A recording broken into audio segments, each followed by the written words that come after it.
Introduction. The definition. Inflation is the sustained increase in the general price level of goods and services over time. There are various factors that can cause inflation, including demand pull, cost push, and monetary factor.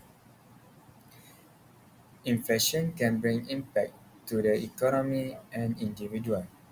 It can reduce purchasing power, higher costs for business and consumer. It also can bring economic uncertainty and planning challenges.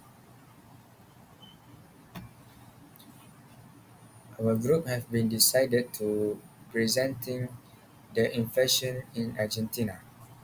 Firstly, we are going to study about the inflation in Argentina from 2030 until 2023 in detail.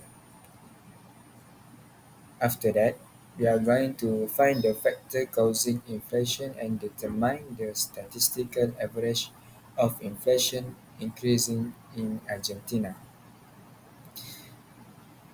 And then we are going to find the type of policies that have been used in their country to address inflation rate.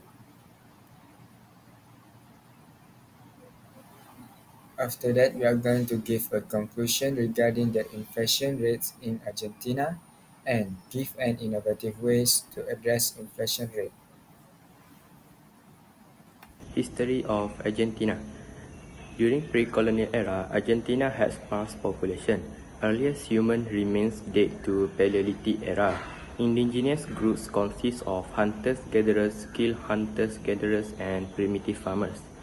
During late 15th century, Inca Empire conquered Quebrada de Humahuaca for metals, and it lasts about 50 years. During 16th century, Buenos Aires was established in 1536 by Pedro and was abandoned in 1541. Then Juan de Garay established the second one in Viceroyalty of Peru. During independence movement, Argentina started a war of independence in 1810. Then the independence was recognized by United Kingdom in 1825. During Bartolomé Mitr's presidency, he stabilized Argentina politically and economically. He achieved victory in the War of Triple Alliance with Uruguay and Brazil. During Frondizi presidency, Argentina going through economic challenge with high inflation, the devaluation of its currency causing it to have inflation. Next is geographical area. Argentina is the second largest country in South America, bordered by Chile, Bolivia, Paraguay, Brazil, Uruguay, and the Atlantic Ocean. The shape of this country is inverted triangle with its base at the top. Total land area for Argentina is about 2.8 km square. Geographical features of this country includes Andes Mountains, Pampas Plains, and various rivers and lakes. Paraguay-Paraná-Rio de la Plata system is vital for northern Argentina and neighboring countries. Pampas is rich in agriculture by producing wheat, soybeans, and corn. For the introduction, first of all, Argentina's economy is a dynamic tapestry woven from a multitude of industries working together to propel the country's growth and development. Situated in South America's southern cone, Argentina boasts a skilled workforce, a rich business culture, and abundant natural resources, all contributing to its innovative and resilient economy. Alright, for next part, agricultural sector. The backbone of Argentina's economy lies in its agricultural sector, centered around the fertile plains of the Pampas. Here, golden wheat fields, lush soybean plantations, and expansive cattle ranches form a picturesque landscape where agriculture thrives. Argentina not only feeds its own population but also ranks among the world's top producer and exporter of agricultural commodities, meeting global demand with its bounty. And after that, industrial strength.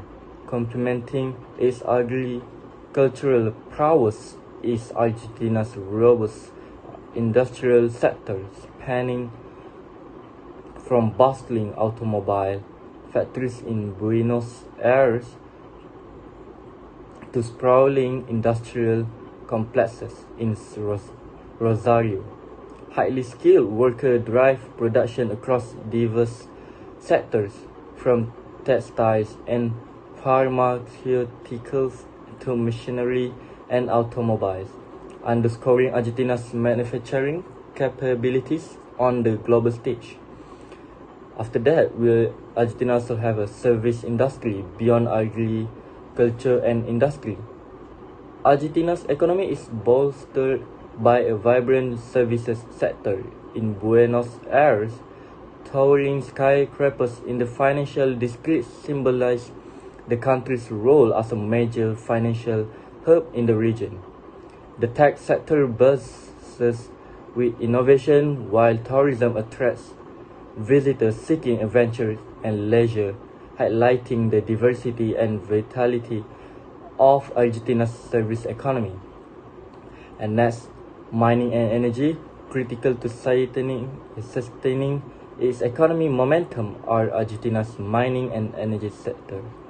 From the sun-kissed plains of the northwest to the windswept landscape of Patagonia, Argentina harnesses abundant energy resources.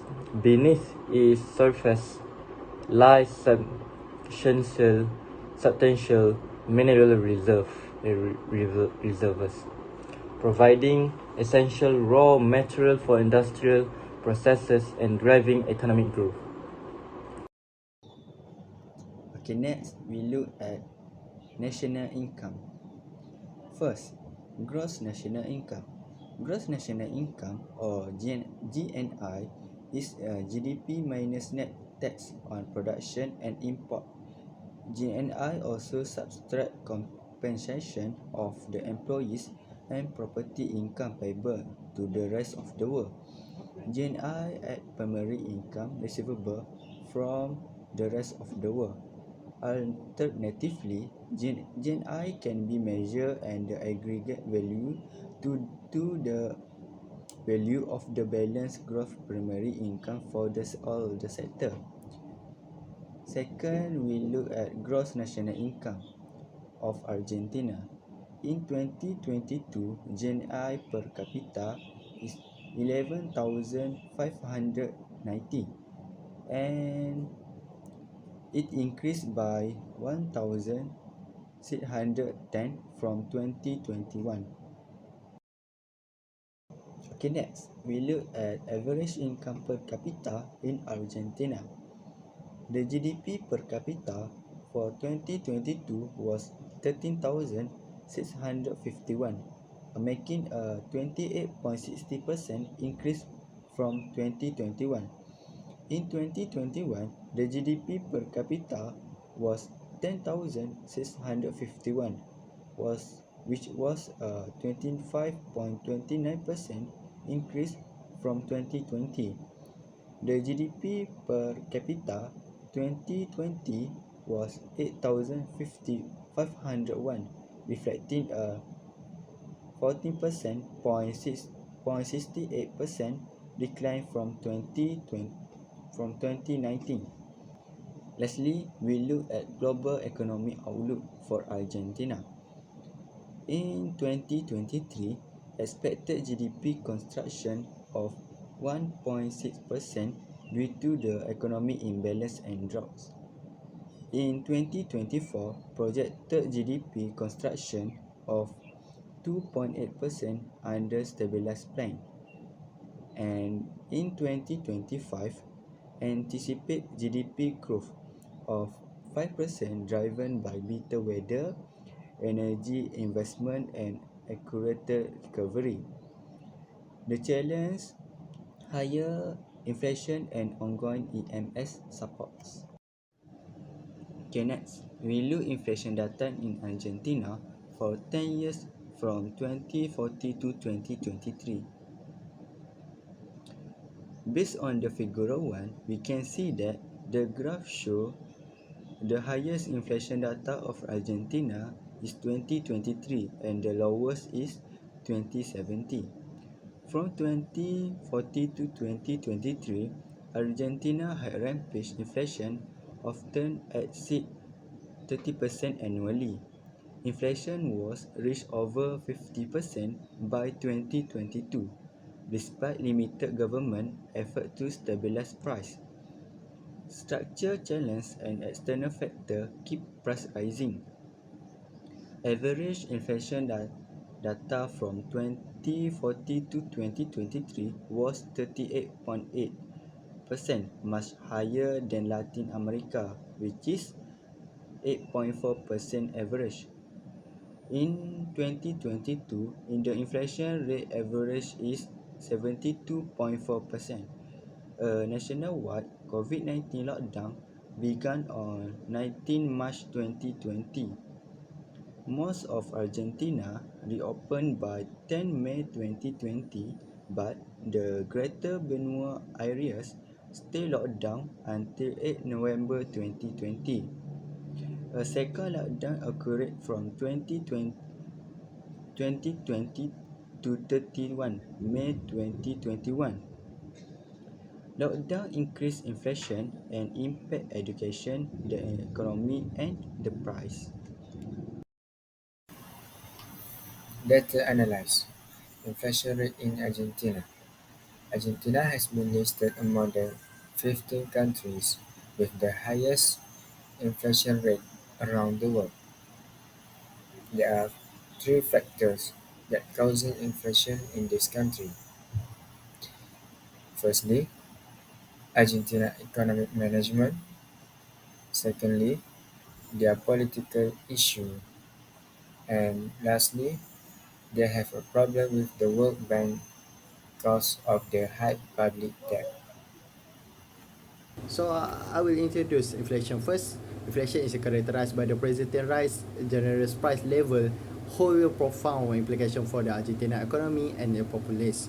The reason why Argentina got high inflation, as you can see, have a three reasons here. Firstly is the currency devaluation, which is a frequently devaluation of the Argentina peso impact the cost of the imports goods, which is the import the product become more expensive for the consumer and business. Like example as food, food and machinery. So secondly is the monetary policy challenges, which is an ineffective monetary policy and executable inflation. It can result in excessive liquidity in the economy. This can lead to reduced consumer confidence and the economic instability. Lastly is thirdly structurally issues, which is a gold fiscal deficit, persistence budget deficit, strain and the economy. It often resort to borrowing of the printing money. This accelerates the liquidity, full inflation. Other than it cause public debt also, which at a high level of public debt create pressure on the government financing the obligation. Not just that, tax inflation also one of the cause. One of the issue is inflation tax system can distort economic incentive. It tax are not collect effective or friendly. Now we are going to how this effect of inflation works on individuals. There is a three effect of inflation on individual. Firstly is a purchasing power erosion, which inflation erode the purchasing power of the money. It also retires and individuals on fixed income are particularly vulnerable. Their pension or the saving may not keep pace on the inflation, impacting their ability to afford necessity like the food, healthcare, and the housing. Secondly is a saving and investment. Saving, which inflation diminish the real value of saving. How you save the bank account with the interest, while the inflation still got more than interest rate. After a year, your saving will have grown to, but the purchasing power that will be less due to the inflation. For the investment, which investor face uncertainties, stock, bonds, and other asset, which real estate price can be become volatile, affecting investment decision. Lastly is income redistribution, which got the asset owner, which inflation can be benefit those who and on appreciating assets such as real estate stocks. Other than that, fixed wage earners also as income redistribution, which individual with a fixed salary or the wage face challenges. Their income remained constant while the cost of living increased. So, middle class family may need to cut back, but the discretion spending or the adjust their lifestyles. Now, last part is a effect of inflation on economy. As you see, there is a four effect. Firstly is business uncertainty. The impact here give inflation introduce uncertainty into the business environments. So other than that is a operational risk. It's a fluctuating price for the raw material, labor and other inputs creates an operational risk. Small business in a particular may delay expansion or the investment. Secondly is interest rate and borrowing. It give central bank response. When the inflation rise, central banks often rise interest rate to cover it. So it also give the capital expenditure, which a business may postpone essential capital expenditure such as upgrading machinery or expanding facilities. This can impact competitiveness and higher innovation. Thirdly is resources allocation distortion, which it give relative price change, which inflation distort relative price. It also consumer shift. Consumer tend to the shift spending toward the durable goods like appliance or vehicles during inflation. This disrupt market dynamic impact the industry differently. Lastly is social unrest and political instability. Here got the dissatisfaction, which are higher inflation erode the purchasing power, leading to dissatisfaction among the citizens. However, got the protests and demands. Social unrest can escalate into the protests and the demonstration. Citizens demand the economic reform, better policy and stability to combat inflation. That's all from me. Fiscal policy. Fiscal policy refers to the use of government spending and tax policies to influence economic conditions, especially macroeconomic conditions. These include aggregate demand for goods and services, employment, inflation, and economic growth. Understanding fiscal policy in Argentina reveals its economic strategies. During Cristina Fernandez's presidency, interventionist policies were implemented. Alberto Fernandez, who succeeding Marci in 2019, reinstated some of these policies, making Argentina's fiscal policy more expansionary since mid-2021. This includes higher social benefits, bonuses for pensioners, subsidized loans for durable goods, higher public sector wages, and additional capital spending. Authorities aim for a primary fiscal deficit of 1.9% of GDP in 2023 through expenditure controls, improved targeting of energy subsidies and social assistance, and better prioritization of capital spending. Argentina has faced multiple debt crises, notably in 2001 and 2018 until 2018, leading to a significant economic reforms. Persistent high inflation, often exceeding 30% annually, remains a challenge. Increasing the basic deduction for personal income taxes now affect only 10% of salaried workers. As economic recovery strengthens, accelerating fiscal adjustment beyond the planned 0.7 percentage points consolidation for 2022 is essential. This will reduce reliance on monetary financing, a major source of funding for the whole public deficit. Argentina is also battling with their currency devaluating, and one of the causes was by inflation in Argentina that has hit 161%. Its economy is shrinking in part because of a ruinous drop. In past 5 years, its currency has lost about 90% of its value against the US dollar. Its debts, including 45 billion that it owes the International Monetary Fund, are suffocating.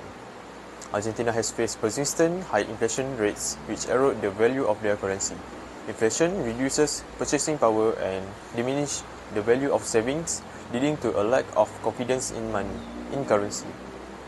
In spite of that, these measures have been often met with public resistance and not fully recovered confidence in the peso, which is their currency.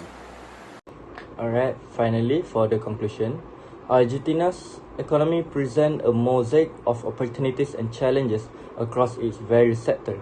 To unlock its full potential, Argentina must prioritize innovation, enhance competitiveness, and foster sustainable growth. Strategic investment in education, technology, and infrastructure will be crucial to navigating the complexities of the global economy and securing a prosperous future for its people. That's all from me.